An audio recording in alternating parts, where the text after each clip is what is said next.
Hi friends, good morning, welcome to XMB। I hope आप सब अच्छे हैं and you are preparing well for your examination. शुरू करते हैं आज का हमारा करंट अफेयर जो कि है 14 एंड 15 मई 2023। सो सबसे पहला न्यूज़ जो हम देखेंगे आज का वो है बहुत बड़ा चेंज शायद होने वाला है MOSPI के एंड में। MOSPI वही मिनिस्ट्री है जो NSO के थ्रू हमारा जो GDP कैलकुलेशन है क्वार्टर ऑन क्वार्टर ये रिलीज करती है, राइट। तो अभी गवर्नमेंट ने क्या बोला है, मतलब गवर्नमेंट ने नहीं बोला है, इट्स एन वर्किंग पेपर जिसको अलग अलग इकोनॉमिस्ट द्वारा सबमिट किया गया है and the ministry is now considering it. Ministry ये बोल रहा है कि जो गवर्नमेंट फ्रीबीज देती हैं एंड सब्सिडीज देती है, देखो सब्सिडीज अगर मैं एक्सपेंडिचर मेथड बताऊं, एक्सपेंडिचर मेथड क्या है, C+I+G+X-M। तो यहां से जो हमें वैल्यू मिलता है इसको हम नेट टैक्स से एडजस्ट करते हैं।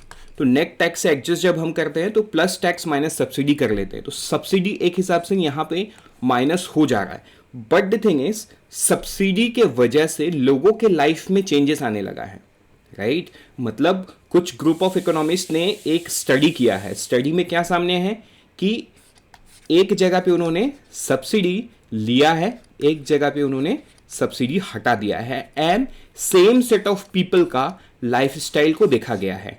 तो it shows a very big change. तो इसका मतलब आउटकम क्या निकला कि ये जो सब्सिडी है ये इनके लाइफ को डायरेक्टली इंपैक्ट कर रहा है। प्रोबेबली हम इस एक्सपेंडिचर मेथड में उसको निकाल जरूर दे रहे हैं बट लाइफ जरूर चेंज हो रहा है। इसीलिए गवर्नमेंट इस फ्रीबी को भी अभी कंप्यूट करना स्टार्ट करेगा। इन ए first India will for the first time compute the value of freebies provided by the government in overall consumption, right? Overall consumption माने C वाले पार्ट पे बिल्कुल चेंज आता है। सब्सिडी मिलता है तो C वाले पार्ट पे चेंज आता है। एक बड़ा सिंपल सा बात है, मान के चलो सिलेंडर का कीमत है 1000 रुपये, राइट। तो आप अपने जेब से 1000 रुपये दे रहे हो, लेकिन सब्सिडी में मान के चलो आपको 100 रुपये मिल जा रहा है। तो इसका मतलब आपका अभी परचेसिंग पावर बढ़ गया है, सिंपल सेंस में 100 रुपये बढ़ गया है आपके पास। या आप ये भी बोल सकते हो आपका डिस्पोजेबल इनकम बढ़ गया है after this subsidy. So obviously ये 100 रुपये का यूटिलाइज करके आपके लाइफ में थोड़ा तो बदलाव आएगा। ये बदलाव एकदम lower section of the society में ज़्यादा आता है जब उन्हें सब्सिडी मिलता है। एंड क्योंकि वही फ्रीबीज के जो फ्रीबीज गवर्नमेंट देती है उन्हें सबसे ज़्यादा मिलता है, राइट। इसको भी किया जा सकता है आगे जाके। तो इस यहाँ पे मैं और ज़्यादा एक्सप्लेन नहीं करूँगा, मतलब एक बेसिक तौर पे मैंने एक्सप्लेन कर दिया। एक दूसरे और डिटेल वीडियो में मैंने इसको भी समझाना है और लेट्स डिस्कस। वो वीडियो आज ही प्रोबेबली रिलीज होगा। बढ़ते आगे नेक्स्ट न्यूज़ में, वो है defence ministry releases list of 928 items to be Indianise.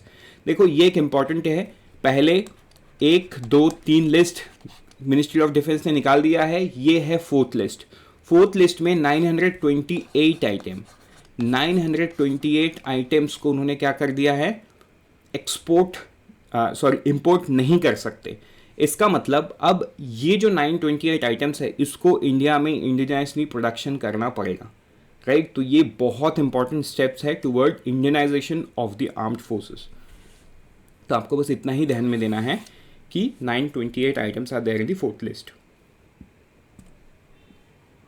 बढ़ते आगे नेक्स्ट न्यूज़ में, वो है centre skills training to include AI courses. देखो यूनियन गवर्नमेंट का बहुत सारा स्किल डेवलपमेंट प्रोग्राम चलता है through ministry of skill development, right. मतलब let us not discuss because the list is endless, बहुत सारे ऐसे हैं। तो अभी यूनियन गवर्नमेंट ये बोल रहा है कि आर्टिफिशियल इंटेलिजेंस कोर्सेज को भी इंक्लूड करने वाला है। आर्टिफिशियल इंटेलिजेंस ये जो कौन से कोर्स एंड किस तरीके के कोर्स होंगे, ये सारा एक 16 मेंबर कमेटी डिसाइड करेगा under the chairmanship of Nina Pahuja. ये नाम आपको याद करना होगा, क्या है, Nina Pahuja, right. Executive member of the National Council for Vocational Education and Training. ये जो नीना पाहुजा है इनके अंडर में ये 16 मेंबर कमेटी है। वो गवर्नमेंट को ये रिकमेंडेशन करेगी कि कौन से एंड किस तरीके के ट्रेनिंग AI रिलेटेड कोर्सेज में लोगों को देना है ताकि जो हमारा वर्कफोर्स है वो फ्यूचर रेडी बने। क्योंकि देखो एक चीज़ तो एकदम क्लियर है कि इंडिया 2045 टू 55 मतलब 45 टू 55 एक डिक्लाइनिंग फेस रहेगा, डेमोग्राफिक डिविडेंड को एंजॉय करेगा, राइट। क्या एंजॉय करेगा? Demographic dividend. तो इस डेमोग्राफिक डिविडेंड को अगर यूज करना है तो सबसे बड़ा रिक्वायरमेंट है स्किल्स का, जो कहीं ना कहीं मिसिंग है। So now since AI is emerging, तो इस एमर्जिंग चीज को यूज करना चाहता है government through the skill development program, and उसी के लिए ये कमिटी बिठाया गया है। बढ़ते आगे नेक्स्ट न्यूज़ में, वो है India's export to EU, European Union and United States grow but Asia and Africa suffers. तो देखो कई बार क्या होता है ना, आपको डिस्क्रिप्टिव लिखना होता है तो आपको रीजन पूछ लिया जाता है। तो एक सिंपल सेंस में मैं आपको यहाँ पे रीजन ही बताऊंगा। अगर आप ईयू एंड यूएस की बात करो, एक सिंपल सेंस में है, आप खुद सोचो, आईफोन का मैन्युफैक्चरिंग इंडिया में हो रहा है, but it's not about iPhone, but iPhone मैंने पहले इसलिए बताया ताकि आपको चीज़ें और बेटर समझ में आए। नेक्स्ट इज रशियन जो क्रूड ऑयल है उसको यूरोप डायरेक्टली नहीं खरीद रहा है, यूएस डायरेक्टली नहीं खरीद रहा है बिकॉज ऑफ द सैंक्शंस। तो what EU and Europe is doing, अब इंडिया क्योंकि उसको इंपोर्ट कर पा रहा है क्रूड ऑयल को, वो क्रूड ऑयल को इंपोर्ट करके रिफाइन कर रहा है, रिफाइन करके बहुत सारे यूरोपियन यूनियन के जो नेशंस हैं वो फिनिश प्रोडक्ट इंडिया से खरीद रहे हैं, राइट? मतलब it's not a direct purchase of the Russian crude, but it's a direct purchase of an Indian refineries. तो जिस वजह से वो सैंक्शन से भी बच जा रहे हैं एंड इंडिया का एक्सपोर्ट बकेट में भी वो काउंट हो रहा है। तो ये डेटा क्लियरली एविडेंट है। लेकिन ऑन दी अदर हैंड अगर आप एशियन कंट्रीज की बात करो तो वो सब गिरता हुआ नजर आ रहा है, राइट? एक तो ये है, ऐसा नहीं है ये गिरता हुआ है, इनका बढ़ गया है, एंड इनका जो जितना भी गिरा है it's because of their economic crisis. Like Sri Lanka में इकोनॉमिक क्राइसिस है जिसके चलते 11%, मतलब 11.9 मतलब 12% गिर गया है। नेपाल 17%, बांग्लादेश 27.8%, क्योंकि बांग्लादेश में भी ऑल्दो इकोनॉमिक क्राइसिस नहीं है, बट फॉरेक्स रिजर्व में उनका इश्यू आया है after the decline of their textile industry. ठीक है, चलो तो ये था न्यूज़। बढ़ते आगे नेक्स्ट न्यूज़ में, वो है world migratory day. World migratory bird day, इसको ऑब्जर्व किया गया है 13 मई 2023 को। थीम क्या था? Water and its importance for migratory bird. तो ये था थीम, इस थीम को भी आपको ध्यान में देना होगा। बढ़ते हैं आगे नेक्स्ट न्यूज़ में, वो है मिनिस्ट्री डिपार्टमेंट्स इन survey report, data governance quality index. तो देखो डेटा गवर्नेंस क्वालिटी इंडेक्स, ये सर्वे जो है किसने कंडक्ट किया? Development monitoring and evaluation office of the NITI Aayog. इन्होंने इस डेटा सेट को स्टडी किया, स्टडी करके ये बताया जो ministry of port shipping and waterways है, ये सेकेंड आई है in this survey report, right? तो 66 मिनिस्ट्रीज को एसेस किया गया है, and out of which 4.8 score किया है MOPSW। अब आप सोच रहे होगे सर आपने तो सेकंड बता दिया, फर्स्ट बता दो, but to be very frank news में ना यही न्यूज़ बाहर आया है।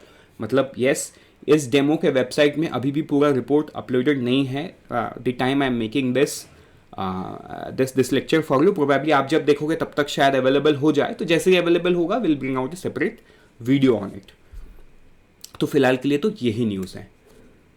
बढ़ते आगे नेक्स्ट न्यूज़ में, वो है इंडिया इंडोनेशिया बायलैटरल एक्सरसाइज। क्या है? समुद्र शक्ति 23। तो ये जो समुद्र शक्ति 23 है, ये किसके किसके बीच में है? इंडिया एंड इंडोनेशिया के बीच में है। ये सारा नाम आपको याद करना होगा because the country can be asked कि समुद्र शक्ति is an military exercise between India and dash, या बिटवीन इंडोनेशिया एंड डैश। तो हाई चांस है समुद्र नाम से आपको समझ में आ जाएगा तो इंडिया होगा, वैसा नहीं पूछेगा, आपको इंडोनेशिया के बारे में ही पूछा जाएगा। With this let's move to the next news, that is group constituted. देखो एक ग्रुप को कॉन्स्टिट्यूट किया गया है, क्यों? Development of electricity market in India. किसके लिए? Development of electricity market in India, इसके लिए एक ग्रुप ये किया गया है। ठीक है, तो इस ग्रुप में कौन लोग हैं? ये जो ग्रुप है ये श्री आलोक कुमार जो कि सेक्रेटरी है मिनिस्ट्री ऑफ पावर के, उनके अंडर में ये फॉर्म किया गया है। एंड बेसिक एजेंडा ये है कि इंडिया क्या सिग्निफिकेंट चेंज करके रिन्यूएबल एनर्जी की तरफ शिफ्ट करेगा, राइट? तो ये है, ये जो ग्रुप है ये अपना रिपोर्ट किसको सौंपेगा? Renewable energy MNRE, union ministry of power and new and renewable energy, Shri RK Singh. Shri RK Singh भी एक्स ब्यूरोक्रेट रह चुके हैं। ठीक है, तो देखो एक लेटेस्ट डेटा के हिसाब से फाइंडिंग अभी यही है कि इलेक्ट्रिसिटी मार्केट जो है इंडिया का 102,276 MU है, small portion of energy generated from all sources. ठीक है, ये है total energy requirement. The peak demand for the electricity in 22-23 is 215.8 gigawatt. वो बढ़ के 335 गीगावाट हो जाएगा 2029-30 तक। तो 2029-30 तक अगर COP26 का जो ये है कि 50% हमें कार्बन रिडक्शन करना है, उसके लिए हमें रिन्यूएबल एनर्जी में थोड़ा नहीं तो ज़्यादा हमें शिफ्ट करना ही पड़ेगा। That is why all those things are happening. With this, we are done for the day. Let's meet tomorrow morning once again. Till then, unfold your potential and all the best for all the exams that you are preparing. And always remember, IXMB helps you prepare 50% faster.